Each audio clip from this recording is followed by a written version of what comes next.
That one, year number 4. It's a Yank on the Footy with Craig Wessels. Let's all sit back and enjoy a chat about the greatest game on the face of the earth. Thanks for tuning in, everybody.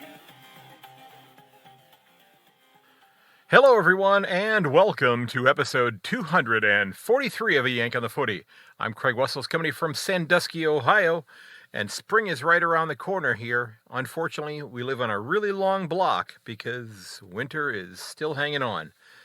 This is my second episode in my series on why I truly believe American NFL fans would love the AFL. And in a moment, I am going to be joined by Rick Shaibani. Rick is an American footy fan. He plays for the LA Dragons in the USAFL. He's an avid NFL fan, and quite frankly, he is a huge friend of the podcast. If you've listened to the podcast for a long time, I have mentioned Rick in the past. I've had him on a couple times, but he was actually the first person that I reached out to, and I didn't know who he was at the time, on Twitter when I was coming up with this idea of doing the footy podcast, and he didn't tell me that I was crazy for doing that. It took him a while before he came to that conclusion. So we're going to be jumping into talking about why NFL fans would probably love this game if they spend a little bit of time checking it out and figuring out how it works. So before we dive in, though, the club of the episode, and I do this for every episode for those of you who may be new to the show, I give a shout out to a local footy club. Sometimes they're here in the U.S., more often than not, they are in Australia, though. But today's club of the episode are the Caroline Springs Lakers. And, there's a reason why I'm doing this one, because Rick actually went and spent a year playing for Caroline Springs in Victoria before COVID broke out. The club was conceived back in 2002 when the community began working to see if there'd be interest in having a club in the community. And they had an overwhelming response from what I've read, and we're here today.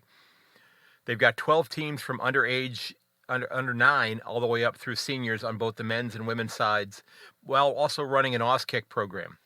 And the senior women's side, they open up their 2023 fixture on the 15th of April, facing off against the VU Western Spurs. And they are members of the Western Region Football League in Victoria, and they play their games at the Town Center Oval in Caroline Springs. And Lakers, I want to wish you the absolute best this year in 2023. Now, before we dive into that, though, I did want to take one other quick moment here and reflect back on one of the teams that I gave a shout out to in a previous episode, and that being the Tracy Village Razorbacks from the Northern Territories. And I featured them back in episode 223, which seems like a long time ago because that's 20 episodes ago. But if you've been following, I've put out 17 preview episodes for the 18 clubs so far in the last couple of weeks, so that hasn't been that long of a period of time. It was early February that I did that. But like I said, I featured them in episode 223 after I had seen a social media post about one of their 12 and under players, Anthony, who had suffered a very serious arm and wrist injury back in early February, and it looked like he was being an absolute trooper about it. Now, while Anthony is recovering from that injury, his teammates have picked up the slack with his absence and have continued their quest towards a premiership. And this past Monday, they had a huge second half in their game to find themselves now playing in the grand final this weekend after coming up from the number 4 position on the ladder. So Razorbacks, go out and get that premiership. I can't wait to see you guys singing your club song after hoisting that trophy. Best of luck to you, everybody. So let's go ahead and jump into my chat with Rick Shaibani as we talk about why NFL fans would love the AFL if they gave it a shot. All right, ladies and gentlemen, we are back to talk to people about the NFL and why NFL fans would love the AFL if they were to check it out. And I am joined by a guest who is no stranger to the podcast. He's been on a couple of different times. He is a member of the LA Dragons of the USAFL. He also spent a year playing in Australia with the Caroline Springs Lakers, who have some great questions that they wrote for that episode. I am thrilled to welcome Rick Shaibani back to the podcast. Rick, thanks for coming on, man. Yeah, always a pleasure, Craig. It's good to be back. It's been a while, but we've got a new footy season coming up, of course, both in the AFL, of course, and stateside. So plenty to talk about, and gridiron, Yes, as yeah. the Aussies would say, the only other country that calls it soccer. And I mean, I guess Americans sometimes call it gridiron, but you know, football, gridiron, American Yeah. football. Yep. My dad still calls it American football as a Brit, which I still find amusing. He's been in the States for 30 years, and I'm like, Dad, come on. Well, but that's what he was raised with. That's what he knows. I mean, it's gonna and I think even an Australian expat that lives here in the U.S. for 30 years would probably still be calling it gridiron or American football Mm, at that point exactly. in time, and probably still calling soccer because if they're already calling it that there with the Socceroos and such, yeah. So we're going to talk about the NFL a little bit. We're going to talk about the AFL as well here because the my my thesis, if you will, is that if NFL fans discovered Australian football, if they have not done so yet, that if they gave it a fair shake and they really looked at it a little bit, they would probably fall in love with it. Am I batshit crazy with that thought? Oh, not in the slightest. It's funny to think about because I know during COVID when so many sports were shut down except footy, and we had that one little golden time period of where footy was out in the open and Right. exposed for the whole world to see, essentially. And yeah, it's funny to think about because I mean, I'd love to see more gaps being bridged. I had a Hmm. handful of friends in Australia who were interested in gridiron or watched it occasionally, and watching the Super Bowl on a Monday morning in blazing hot Melbourne weather was a fun experience. But no, yeah, there's a surprising amount of an appetite. I mean, I know there's always a lot of old school footy fans who are a bit purist and they think gridiron's a little too slow paced, and compared to footy, it is. But Oh, I would I do absolutely think, agree with that. Yeah. yeah, but I do think your thesis is pretty accurate because most Americans that I show footy to think it's crazy, and they wonder, how do more people not know about this? And Right. I think there's definitely an appetite there, and the fact that there is these nice little communities of expats in America who Hmm. I have plenty of Aussie friends out here historically. Maybe not this past year because the Rams sucked, but they've had tickets in the past, and or they've gone to USC games. And Um, yeah, when Aussies move over here and kind of immerse themselves in the Yank sporting culture, it's hard to avoid American football, right? I hate to bring it up, but there is an entirely second NFL team in Los Angeles right now. There most definitely is. Yes, Chargers yes, did which okay. which I'm still a little chafed about that. I am a Browns fan, but the first NFL game I went to was a San Diego Chargers Kansas City Chiefs game in 1970. Mm, And I instantly became a fan of he just passed away about a month ago, their quarterback John Hadle, who looked mm, anything but like a quarterback. He was a little pudgy, bald guy, but he threw 4 touchdowns that day. They won 37-13. Yeah, I remember that. But mm. and actually got to stay for the entire game, if I'm not mistaken, because my grandfather was driving rather than my dad. Uh, so that was a nice change of pace there because I never got to stay for an entire game of anything with my dad because got to beat the traffic out of the parking lot. Oh, it's a Yes. nightmare. It's funny because well, yeah, I mean, Qualcomm Stadium, the old one where the Chargers played before they moved to LA, was yeah, they knocked it down a couple years ago and rebuilt a new one strictly for San Diego State football, of course. But Hmm. yeah, it's kind of in the middle of everything in San Diego, and the game day experience there is pretty cool. Yeah. Speaking of college football, I actually do tend to follow college gridiron more than the NFL these days. And that's another great connection with the Aussies because it's hard to find someone who doesn't know that there are Aussies who can kick pretty far and they Uh-huh. can casually incorporate a bit of footy technique into punting. So that's always fun to see. Absolutely. Yeah. Because I now are you a Rams fan since you live in Los Angeles then? I am not. Okay. So growing I up in Virginia and I'm having a mom from, you know, more or less the DC area. I actually grew up with, Redskins, Commanders, whoever you want to call them, but definitely an organization that can't seem to stop tripping over its own feet. But we've had some fleeting success occasionally. It's just we like many other NFL franchises have awful ownership, so it's definitely a frustrating experience. But I mean, my mom grew up in like the glory days when they won the Super Bowls under Gibbs, and of course, again tying it back to the Aussies, we were one of the clubs that gave Sav Rocca a chance to bridge the gap between footy and gridiron, because of course he was a Collingwood legend who was inescapable in the 90s, and of course his brother played too, and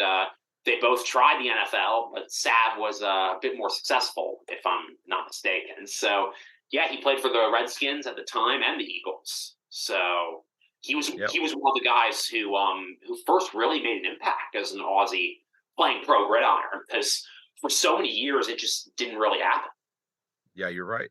So what elements of the AFL, of Australian football, do you see that would likely be relatable or translatable to an NFL fan who hasn't experienced it before?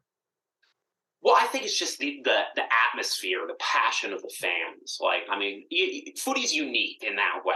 I mean, I know we all love making fun of the fan bases, and I know but we all love footy, and it's as Brett Kirk would say. But no, I think it's just the unique atmosphere of a footy game, and I know you haven't experienced it yet. Hopefully this year, if you have a chance to finally go down under, but it might sound cliched, but the MCG, it's a shrine. It's not a stadium. You walk in and you feel the history.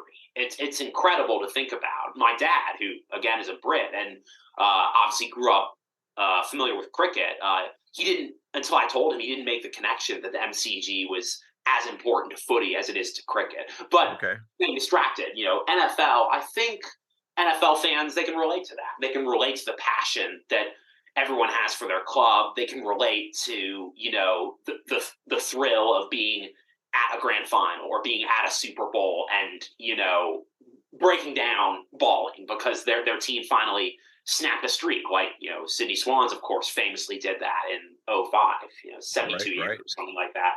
And I mean, that element of sports is universal. And I think also just the AFL just seems so outlandish because there's no other sport like it in terms of constant handballing, constant action, big hits, speckies. Of course, everyone notices the speckies. Right. That's the biggest thing. Americans just, when their jaw hits the floor, they're like, wait a minute, you can climb over people.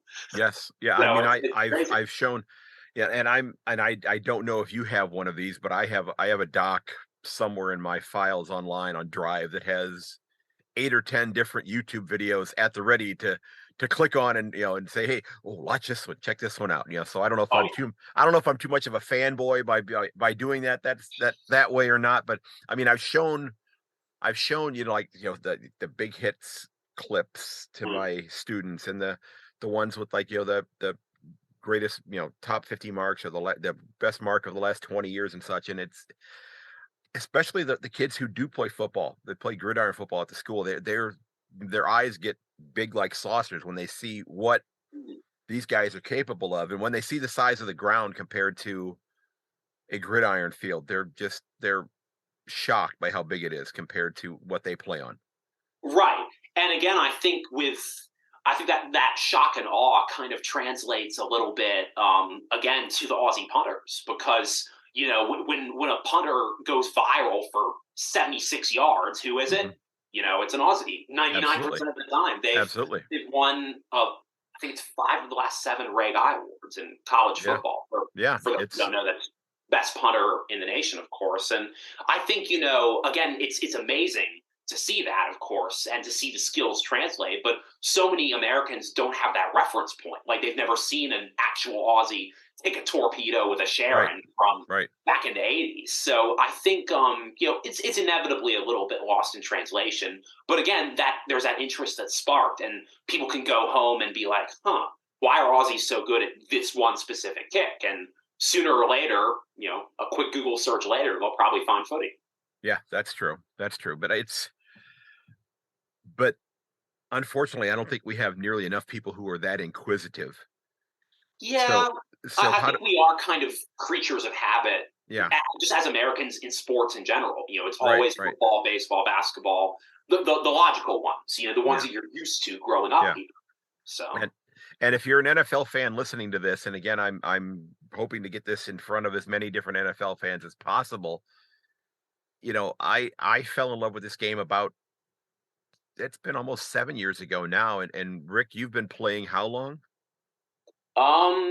yeah, since 2015, 2016 ish. Okay. So yeah, So yeah, just a few years longer, but you've actually been participating in it and actually spent a yeah. year playing the game in Australia, which is, a was a huge jump to do that. And as you said, that was a very, if I remember correctly, you said that was a very big jump in terms of talent level and such and the skill level. And you really had to work and it really helped you hone your game and improve yourself quite a bit there. Oh, 100%, and it's inevitable. I'm certainly not the first to be a Yank who's played at the local footy level. Long tradition of a lot of great Rebos players, a lot of great USAFL players over the years. But yeah, Hmm. it was a unique experience for sure. And obviously, you've got to up your game, and obviously, you're going to have to unlearn some bad habits. But the willingness to learn and the willingness to just put your hand up and be physical, and because even if you're not the most skilled player, you can still be physical, you can still run, you can still give all the one percenters. Hmm. And I think that's also something that that translates to NFL, because just the intensity and the passion that everyone plays with in pro football. Like, Right, right. that for some of them, the odds are stacked against them in terms of having the Hall of Fame career, or even a career that lasts 7 or 8 years. Hmm. And footy's a cruel game in the same way. In terms of, like, some people just get unlucky with injury. Some people just don't have the work ethic to put in the hard yards. So I think both the negative and the positive emotions Hmm. of both sports really translate well. But the passion's undeniable, because Right. these are world class athletes. These guys are just the cream of the crop.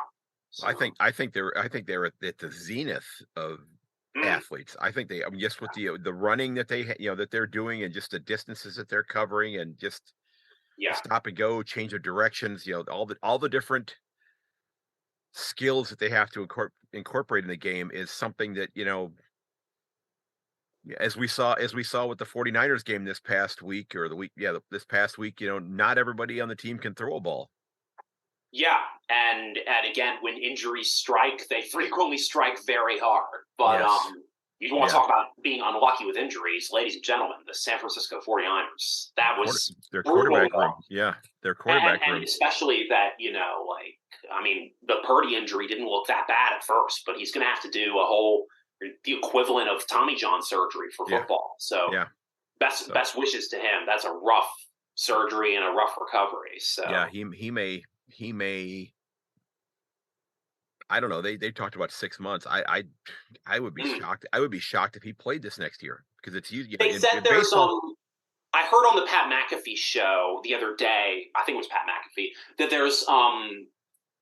there's typically, like, an experimental thing that they can do that's Hmm. like 85% effective, and it can shorten the recovery. Oh, So okay, maybe 6 months might not be okay. unrealistic, but normally that's, it's weird to think about, but I mean, that's the same timeline as an ACL typically. So Yeah, it's crazy to think about how you get hit in the elbow in the wrong place and boom, you're in a shit situation. Pardon yeah. my French. Hey, I spoke the same language a little while ago, so you no need to put. Yeah.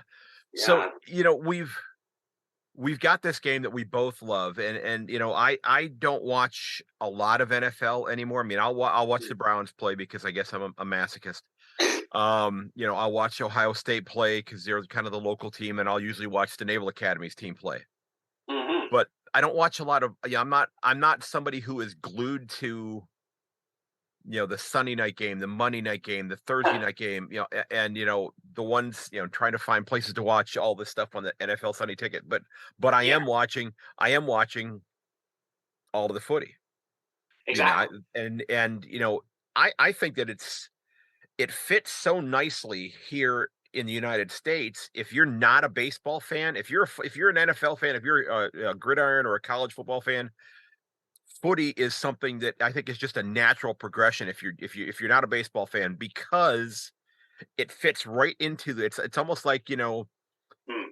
doing like a dissection and taking that schedule out, that end of March through beginning of October schedule out, and dropping footy in there in the exact place, and it's almost a perfect fit.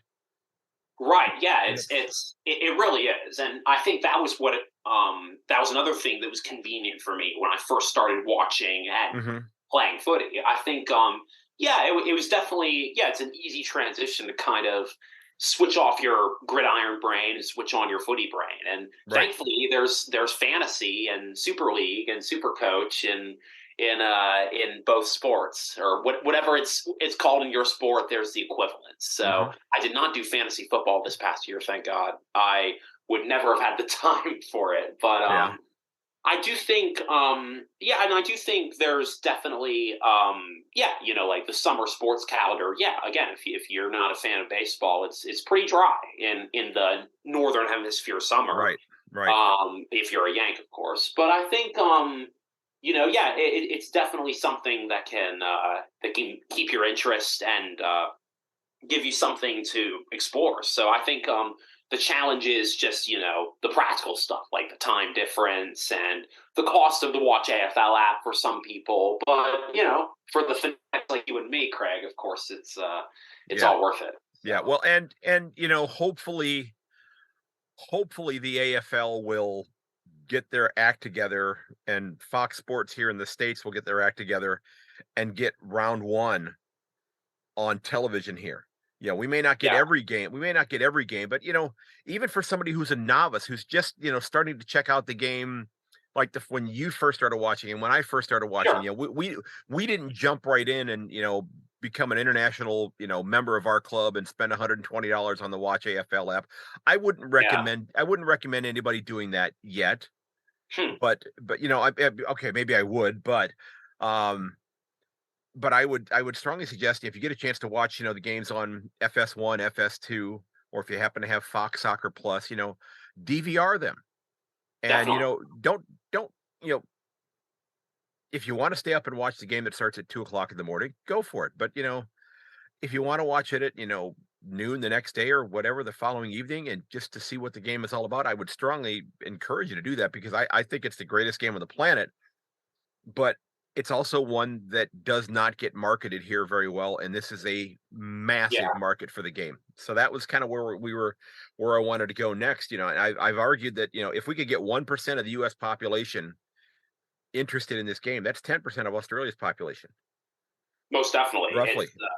It's crazy to think about, but yeah, no, that's a perfect illustration, and I think yeah, it's definitely, you know I think in terms of getting Americans to stay invested in it, because a Hmm. lot of people like it for the novelty. They think it's just this crazy Aussie thing that silly Americans wouldn't get. It's just too complex, and it's Right. funny because I know the people, the rugby supporters typically are the ones who call it aerial ping pong as a jab, but I think a lot of Americans, they think it's so chaotic at first, Hmm. but the more footy you watch, the more of a rhythm there is to it. There Oh, is a real logic in terms of there is a real coaching style too. A lot of people think, oh, how do you even coach this? It seems like everyone just has to improvise, but there's obviously very set structures, and even if you don't play the game and know the hmm. game from that perspective, it's I mean, the best footy teams, when Geelong are at their finest, it looks like ballet.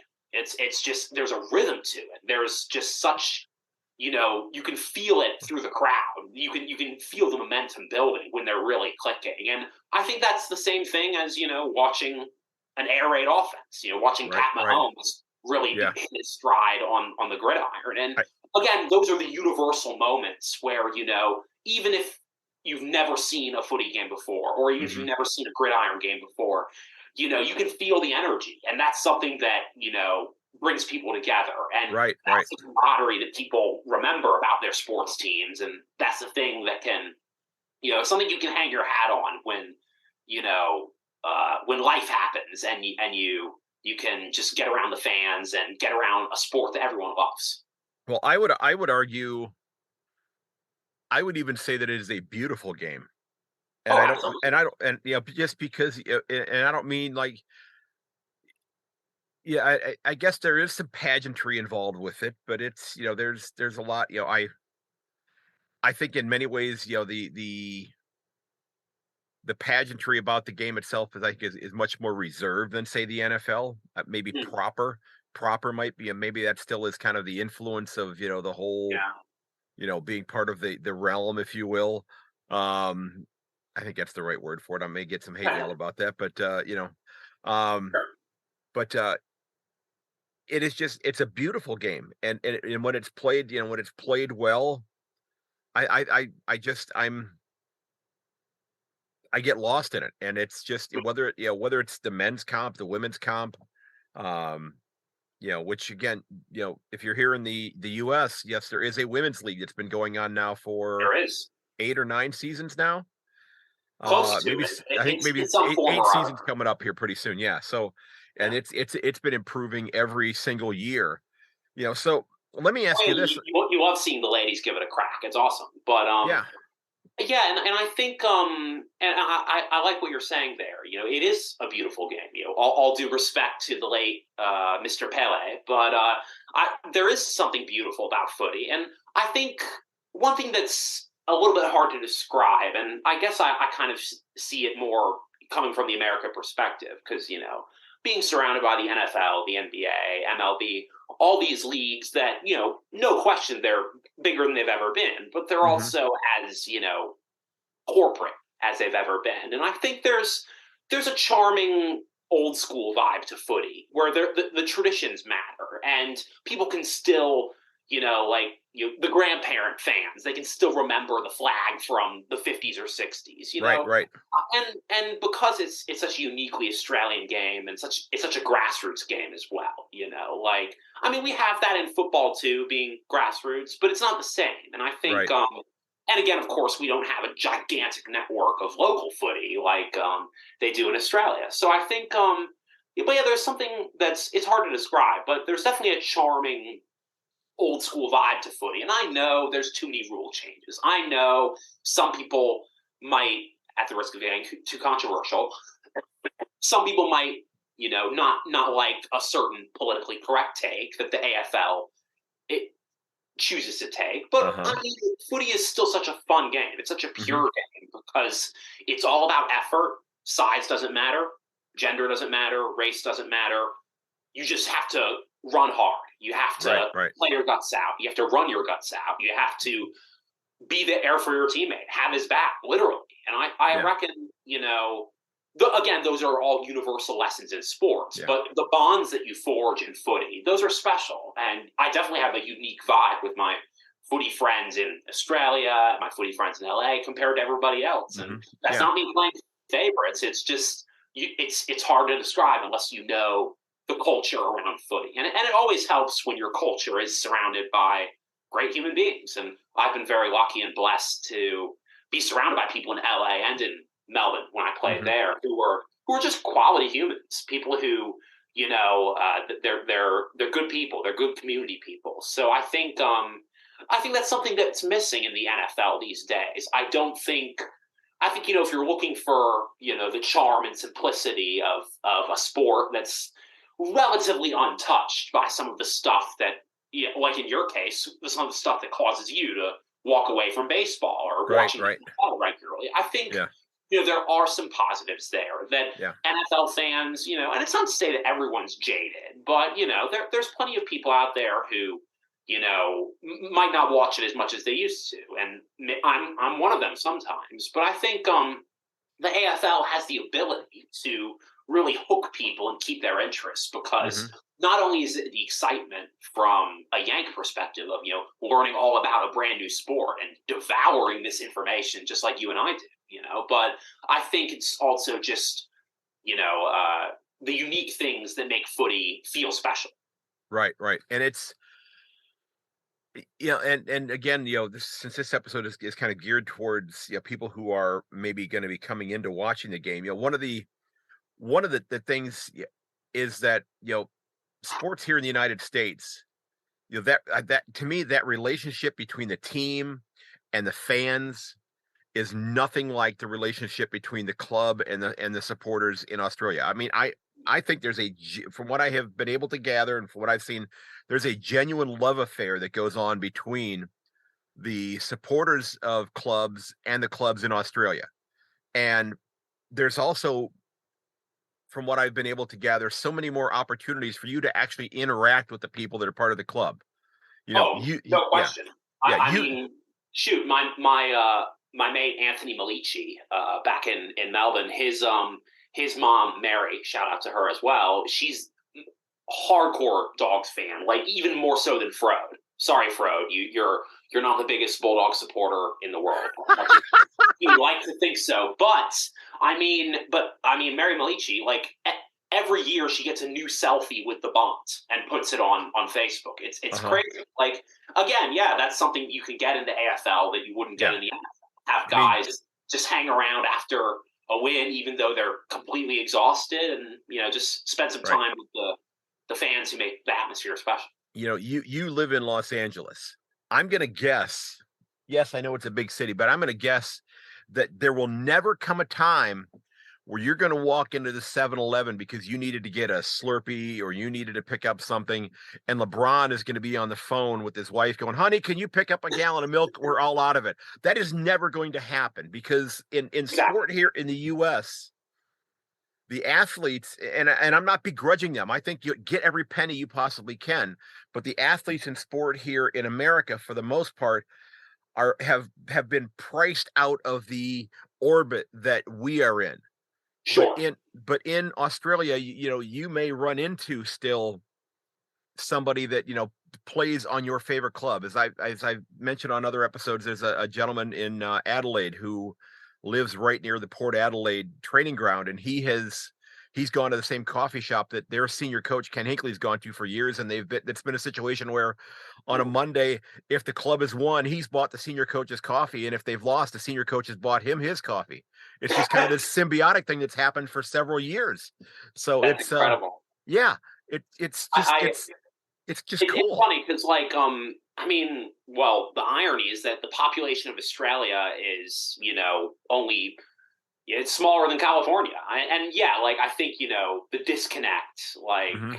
and also just like, in America we don't have tall poppy syndrome, and I think there's more of an incentive for the Aussies to stay humble because of that, and I know it's a uniquely Aussie and Kiwi thing, kind of. But no, yeah, you're right. Buddy Franklin's not making Tom Brady money as much as he might like in an ideal world. But yeah, I think there's it does enhance the community feel of footy Mhm. when and Adelaide's not a big city either, a couple million people there, so not out of the question that you might run into a footy player. Or shoot, if you went to the right boarding school in Perth or Melbourne or wherever, there's a good chance a few of your classmates went on to play in the AFL. So Right, I right. think it's when the whole country is 27 million, it really does feel like it's a really intimate sport in terms of those seeing those people, being in the same orb as those people. So what are some things do you think that the AFL could do, or even AFL fans could do, in Australia to help to promote the game here? What could the AFL do here to help? Because again, if they garner, a big viewership, which they might end up then selling international memberships. There might be a Frode Jernhardt for every single club in the comp, leading to all those shortages of all the gear in their team store.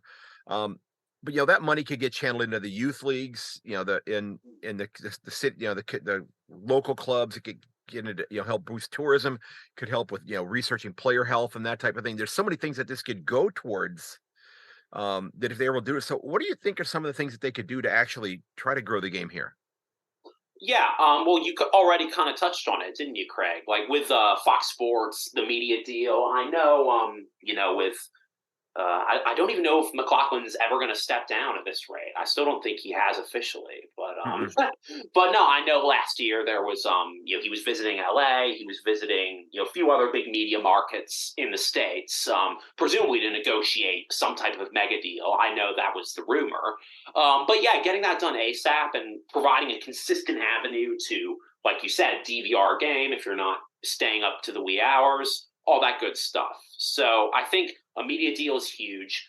Definitely don't, if we want to do and don't do the Twilight Grand Final, because that screws us over in the States. But and especially, like with the Dragons, we have our Grand Final function, which is a huge fundraiser for us. Yeah. And it's never ideal if the game, no one's going to come to the game starting at midnight on a Friday, So it's definitely that's definitely something that you panic a little bit when you hear that the AFL's considering it, just because who knows? Maybe they're just doing it for the clickbait. Who knows? But it's definitely a debate that keeps popping up, and I would definitely say if I had unlimited influence at AFL HQ, which I don't, I would definitely recommend not to pursue that. Do not pursue a Twilight Grand Final because it will screw everything up.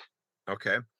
So, also, I think in terms of the money, like, for whether it's for the USAFL or like trying to promote Auskick more in the States, like there's some funding. There's just, there's never enough to go around. The AFL, they're still focused on growing it in the rugby states. And there's nothing wrong with that, to make the game truly Australian, like, Queensland, New South Wales. I get it. Those are fast-growing areas. Are they footy states historically? No, but they're worth the investment. And Tassie, of course, the NT, whatever other future states or territories might give it a crack. I'd love to see an NT team now that we know for sure that a Tassie team's coming. With that said, I think, like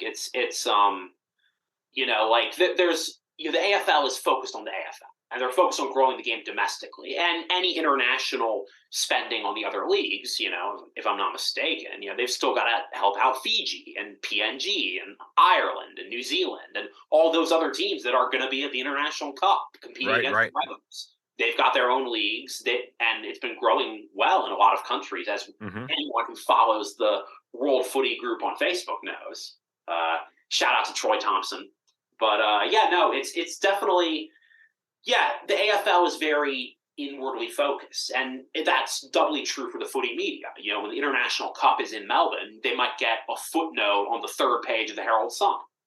Like it's not something that is prioritized in terms of international growth. And hopefully in the future, with the AFL keeps growing every year, and COVID obviously threw a monkey wrench into the works, but the attendance is getting back to where it was, and it's still exciting, even with all the rule changes. It's still exciting. Yes, and it's still I think it's I think it's the most dynamic game out there. Absolutely. You have to experience it, and I'm not saying in person because I've only watched a couple games in person with the USAFL. And again, if you're here in the United States listening, we've been talking about the USAFL, and that competition is all over the United States, and there are clubs that play in there's close to 50 different clubs in the USAFL, if I'm not mistaken.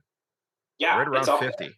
Yeah, then there are clubs in Canada, and there are clubs all over Europe and all over Asia as well. This is a game that is being played all over the world, but it just hasn't garnered the traction yet to garner the interest of people who would probably be fans of the game if they saw it a couple of times and got a chance to really figure out what was going on. Sure.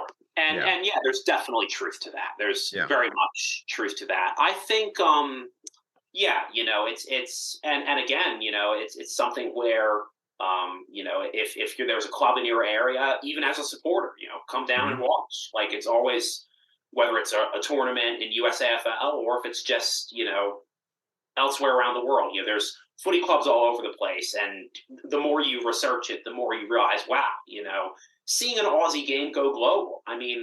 Or any unique game go global. Right. However under the radar it is, it's not making world headlines, but how cool is that? Like importing a little slice of Australia everywhere else. And I think that's unique, and that's something that should be embraced. Let me ask you this, because I don't know where the hell this came from, but we have a huge facility here in town that has.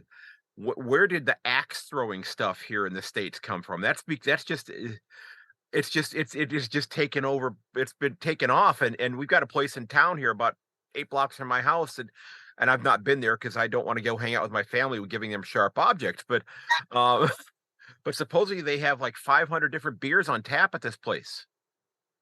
That might not end well. Yeah. Yeah, I mean it, but it just, I mean, where did that, I don't know. I don't know if you've done any of the axe throwing stuff. I've done it. I've done it once. It's harder than it looks. There was this little kind of winter village that they set up up near Big Bear, or kind of between Big Bear and Lake Arrowhead, which for all you non-Southern California people is high elevation. They do get snow. It's about 3 hours from LA, give or take. So there's some good skiing up there, and it's nice in the summer as well. But yeah, like, I mean, I did some axe throwing there once, and I was like, oh, okay, this is a thing. But no, if axe throwing can get big in the States, why can't footy? You're exactly right. Yeah. It's no, I have a question for you as well, okay. Craig. Okay, I'm not saying we combine the two things. I'm not advocating that at all. Well, who is that? Who is that person who? I'm not, for the record, I'm not a Harry Potter mega fan by any means. Oh, you're asking the wrong. I've never seen a Harry Potter film because I am. Right. But there's the debate that Quidditch was directly inspired by footy, and J.K. Rowling, of course, is not Australian, but right. It's an eerily similar game. So it's maybe Quidditch inspired Gaelic, and then Gaelic, who knows? But I think okay. It's there's so many sports. I mean, we have the World Series of Poker on TV. We have bowling on TV.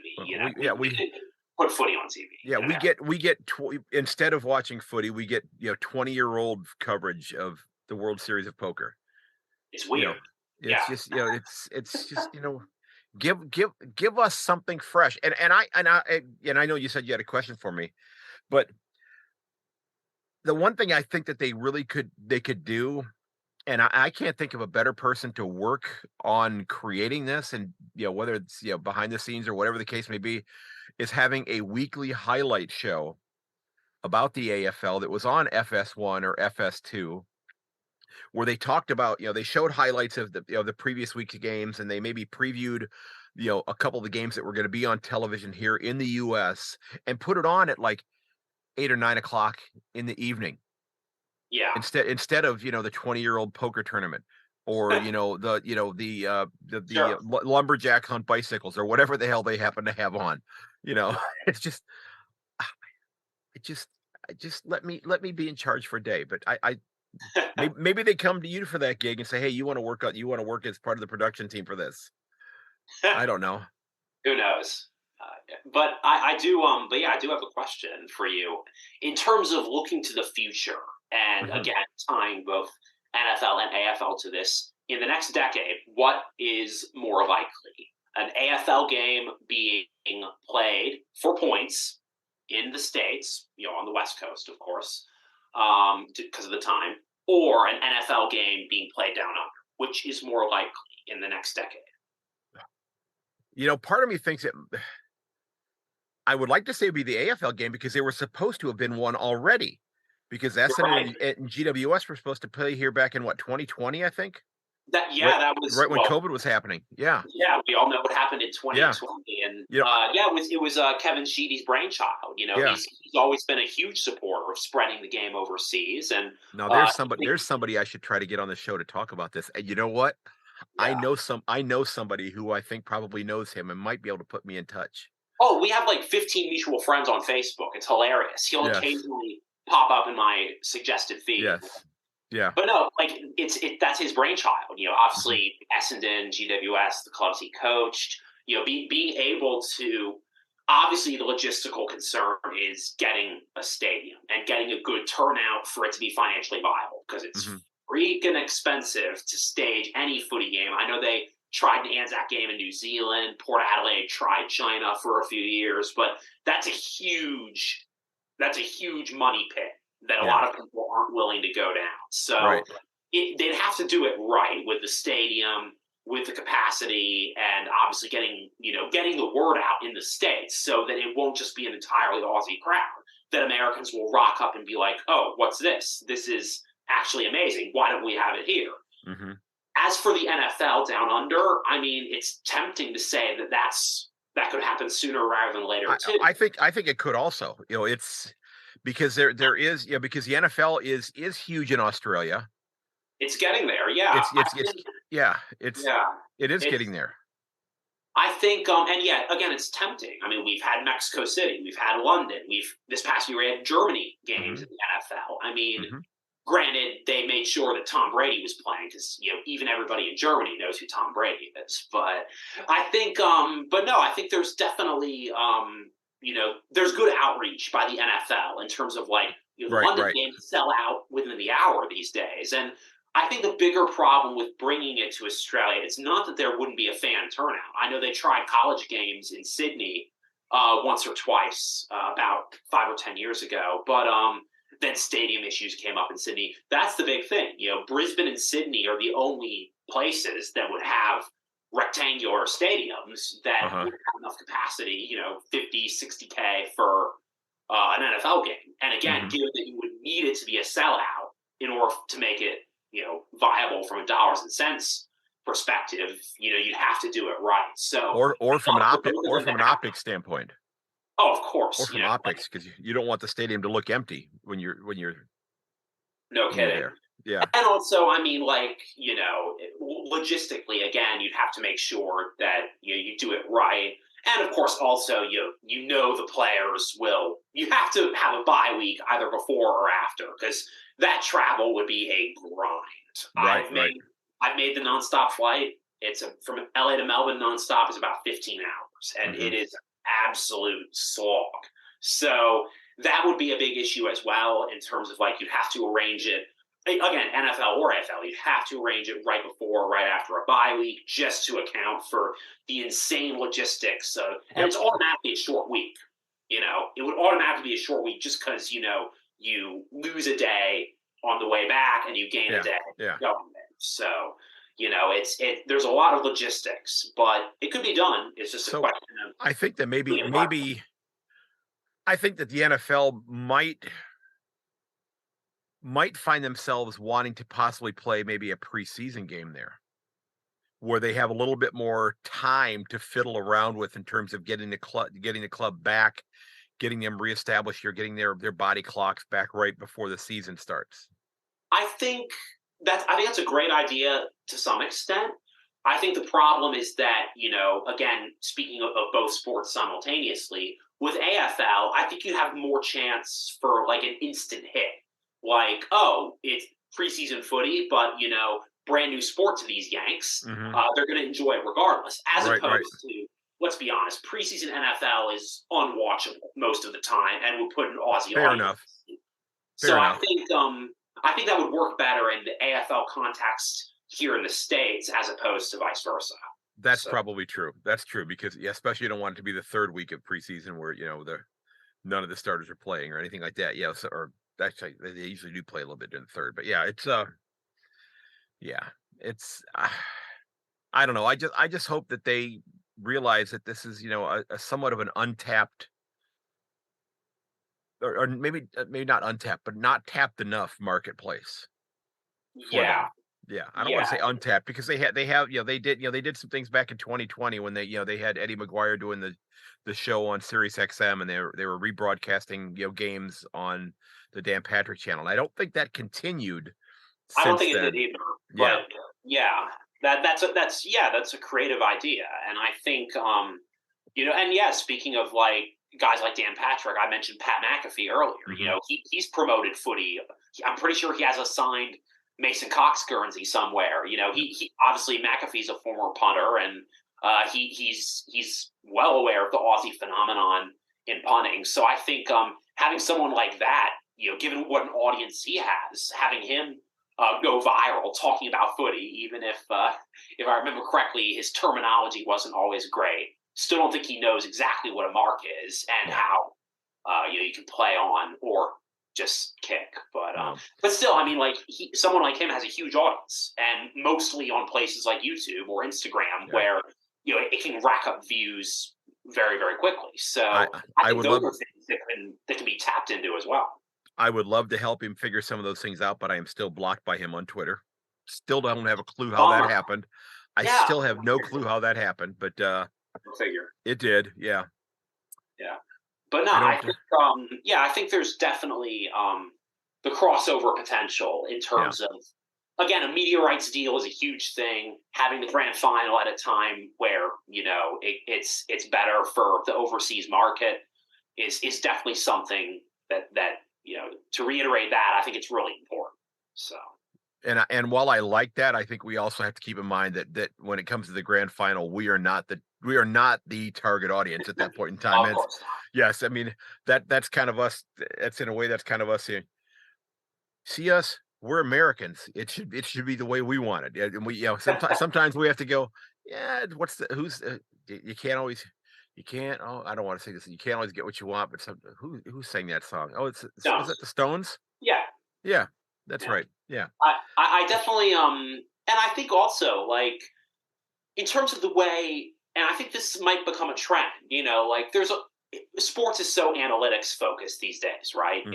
It's in footy, it's in NFL, like everything is so advanced because we live in a pretty advanced time analytics wise. There's so many different things you can do to kind of get a leg up on the competition, and I think just Aussie coaches learning from American coaches and vice versa. I think I know I think you might have talked about it with me on social media before, but when Tassie was still commissioning the group to, officially give the go-ahead for a Tassie team, you had Clarkson out. Clarko was on that committee, and he traveled to the Green Bay Packers, and he was kind of looking at, like, Tassie's a small market, Green Bay is a small market. How have the Packers been able to thrive?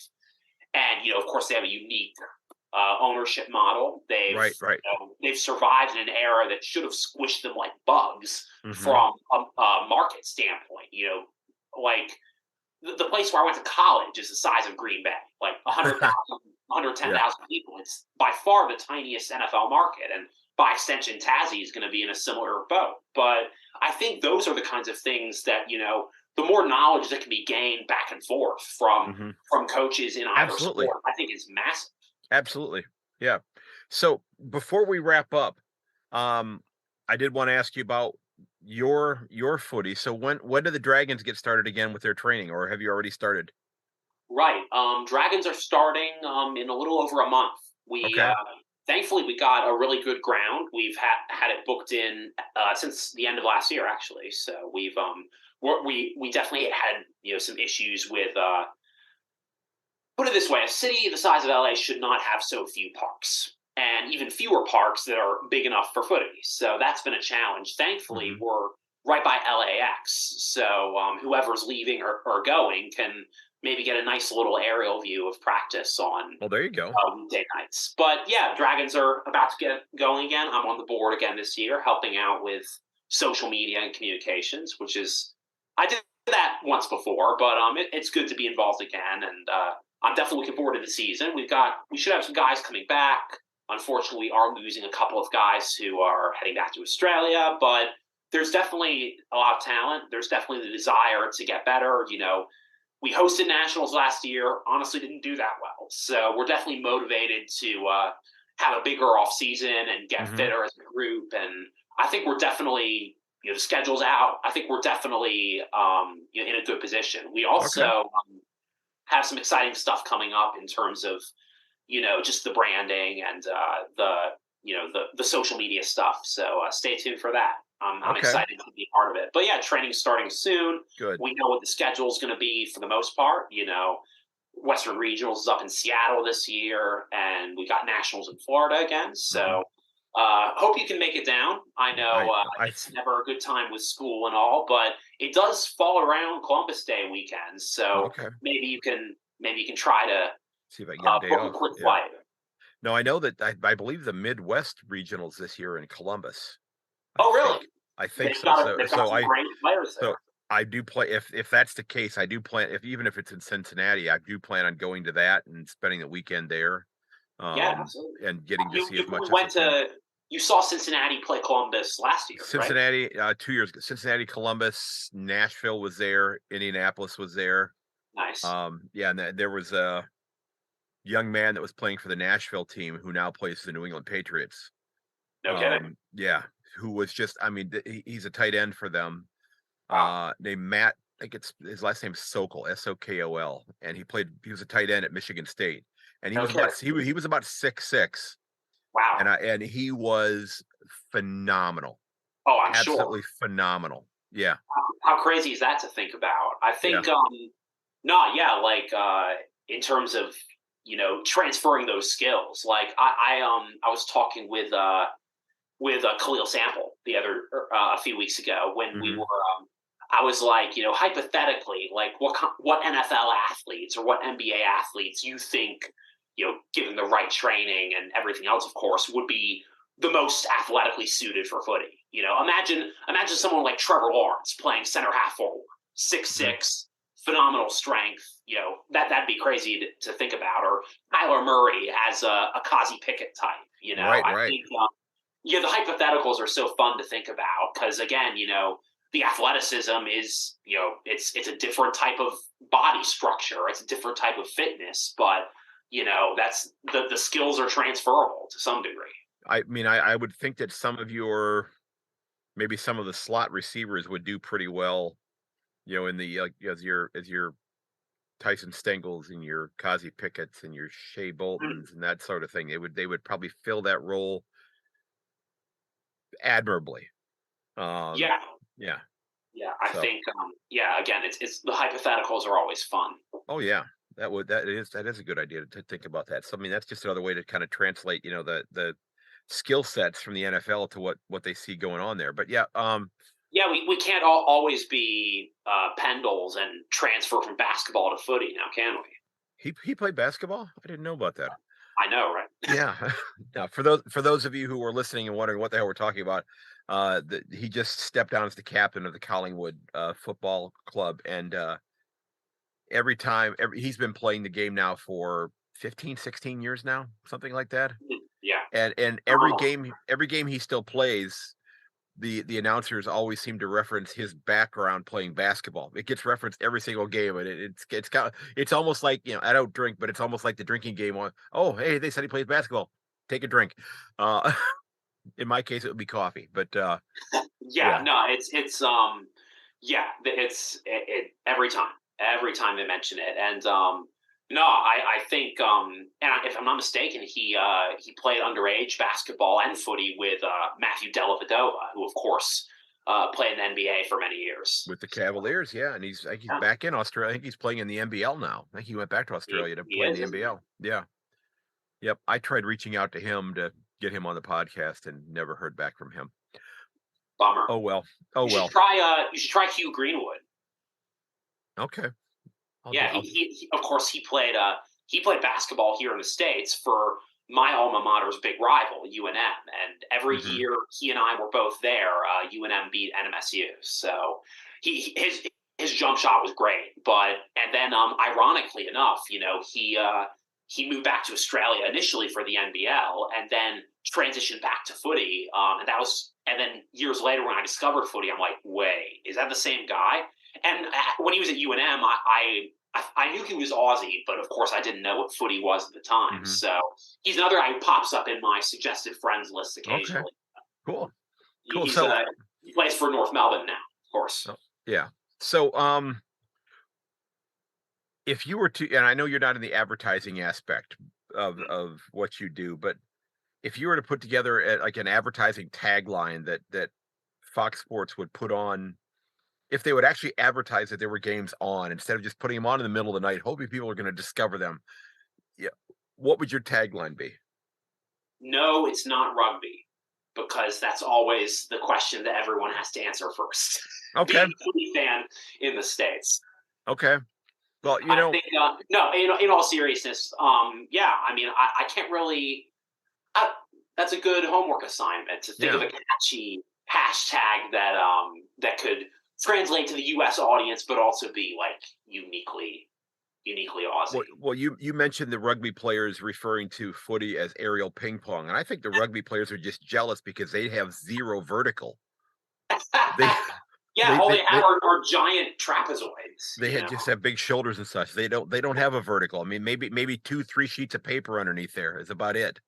That's a good Well, one. I think no, I think there's yeah, I think that there's definitely where there's a will, there's a way, and footy will eventually cross over. The smaller the world gets, it's just that's true. That's true. And also, on the flip side, we kind of lose, the hipster street cred of, oh, I know this cool Aussie sport that no one else watches over here. But no, I think there's it's so infectious. You get people involved and you get them hooked. Again, they see the beauty of it. They see the tradition and the atmosphere of what makes it so special. I mean, I have converted one person into a fan so far. So, I'm hoping to double that this year.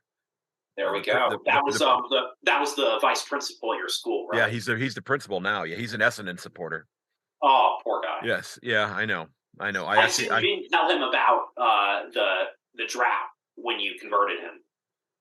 No, I didn't. But I haven't even. I don't think I've sent him that Twitter account either, because I think he should have that Twitter account in his feed coming up every day, because it's over 6,000 days now from what somebody mentioned the other day. And again, I'm not somebody who's going to harp on that and because I'm a Cleveland Browns fan, and the last time we won a championship, I was in diapers, and the way things are going, I may be back in diapers before. Well, hey, I think that's another thing that the AFL and the NFL have in common is the banter, the trash talk. Yeah, It's so fun because I think I mean, granted, in America we don't often call each other cunts, but it's it's nonetheless a very fun vibe when you're talking smack on Facebook or in. But that is meant with such admiration when it's used there. I think it has a different connotation here than it does there. Oh, most definitely. And I'm not allowed to even say that on my own podcast. I've been told I'm not allowed to say that word, so I'm not going to say that here. But I'll leave yours in because I've already marked it on my doc here to make sure I mark this one explicit, because we did, But Rick, man, I want to thank you for taking time out of your evening to come on. This has been a great chat. I love talking to you because you are one of the most passionate people about this game that I've met, and I thank you still, and I know I've thanked you before. I thank you for not telling me when you were actually literally the first person to reach out to me on Twitter when I was tossing out this idea of doing a footy podcast, and you basically said, that sounds like a great idea. That's a wonderful idea. It wasn't, okay, you dumbass, what the hell are you thinking? You didn't do that to me. So I tip my cap to you, sir, because I truly appreciate that. I needed that affirmation, I think, in that situation there. So yeah, no, again, it's a small world, and I was happy to do it. I vividly remember being in Darwin in the wet season in sweltering humidity and being on Twitter and browsing through footy stuff as you do, and your name popped up, and I was like, oh, what's this? And then I saw your idea, and having no idea I was the first, let alone anyone else, following you and picking up on the idea in the footy Twitterverse, for lack of a better term. But no, it's great that you've done this. I know you've had so many views, so many listens all over the world. Everyone appreciates the fact that there's one more person in America talking about the greatest sport on earth. And it's something where it's proactive. And the more people find out about footy, the more chances you get to expose the podcasts. And in reverse, the more people you get to tell at school, tell in your community about the greatest sport ever. So I think there's, you're just as passionate as me. Trust me. Well, thanks, man. Thanks. Always a pleasure, and it's great talking footy, no matter who it is, because it's such a great sport, and I can talk about it for hours. Yep. All right. Well, hey, I appreciate you coming on again, man, and cheers to you, and all the best. Cheers, Craig. Looking Okay, forward to the other episodes coming out, and whoever's out there and wants to give AFL a shot, you'll be glad you did. and do me a favor, hide your car, and I'll leave it at that. I won't say anything else. Just hide your car. Yeah, that's a good rule of thumb in general. Yes, yes. Okay, man. Have a great evening. You too. Take You care. bet. Bye-bye. All right, Rick, thanks for taking time out of your evening to sit down. I know you had been busy. You had just moved into a new place. I appreciate your insight. You, as I've said, you've been a huge friend of the podcast. I love exchanging notes with you, messages with you about all things footy and other things as well, movie related as well. And I appreciate your help in trying to figure out how do we go about encouraging our fellow Yanks to watch more AFL, or in the case of the LA Dragons, get them to come out and try playing footy themselves. If you head over to the USAFL website, you can find the links to the, I believe, 47 clubs now. I'm not going to get into that any further, but there are now 47 clubs in the USAFL all over the United States. And if you live in a major metropolitan area, you probably have a club in your city or in a very short drive. So if you're somebody who still has a passion to go out and compete, you may want to check out playing the game as well. But if you want to watch it, well, you can certainly do that as well. And in a couple of days, I will be going through my preview episode for round one, as well as giving you my ladder predictions for 2023.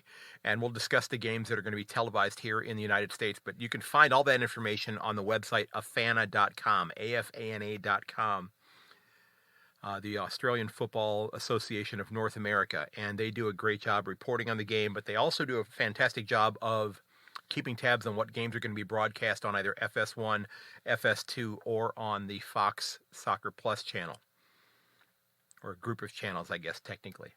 So again, Rick, thanks for coming on today. Ladies and gentlemen, remember that you can find everything related to my podcast over at my website, yankonthefooty.com. I do hope you'll sign up on the mailing list. I am closing in on about 125 people on the mailing list, so when new episodes come out, you'll have it in your inbox in about 45 seconds, right after it's released. If you enjoy the podcast, you've been listening for a while, or if you're new and it's something you think, wow, this is pretty awesome, and you want to head over to my website, you can leave a review there, or you can click on the review button at the top, and it'll take you to Apple Podcasts. You can leave a review there as well. Help trigger that the algorithm over to Apple, and let's get more people checking out the podcast.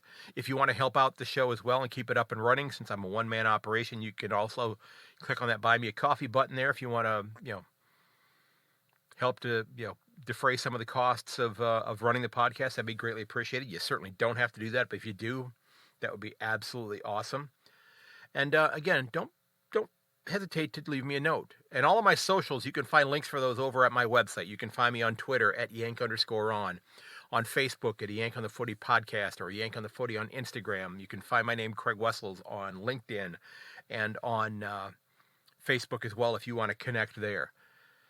Now, ladies and gentlemen, look out for one another. Check up on your friends. Make sure they're okay. Tell them you love them. Take them out for coffee. Take them out for a beer, whatever you do. If you need to talk to somebody, please check those numbers that I have in the show notes. The numbers for organizations like Beyond Blue. Please reach out to somebody if you need to speak to somebody. Don't feel as though you have to battle through something all by yourself. There are people there who will listen, and there are people there who will help. So please check on your friends, and if you need help, get that help. Now, ladies and gents, I do close out every episode the same way. So if you are new to the podcast, here comes that closing. Ladies and gentlemen, may your dribble kick never hit the post. I will catch you later.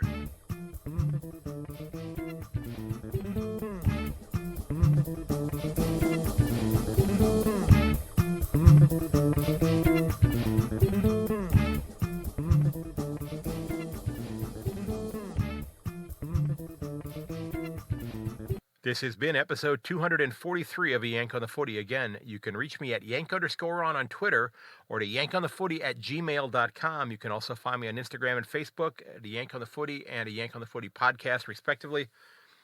You can find me on LinkedIn as well as on Facebook as me. I do appreciate you listening, and I do hope you'll also share the episode with your friends. If you're an American who's curious about the AFL and you have any questions, please reach out. I'll be happy to answer any questions that I can. I would maybe even love to have a roundtable discussion with Americans who are new to the AFL to talk about the game with them and get their thoughts on it. So if you're somebody who would be interested in doing that, if you've checked out the game, please reach out. I'd love to chat with you about it. Until next time, ladies and gentlemen, goodbye.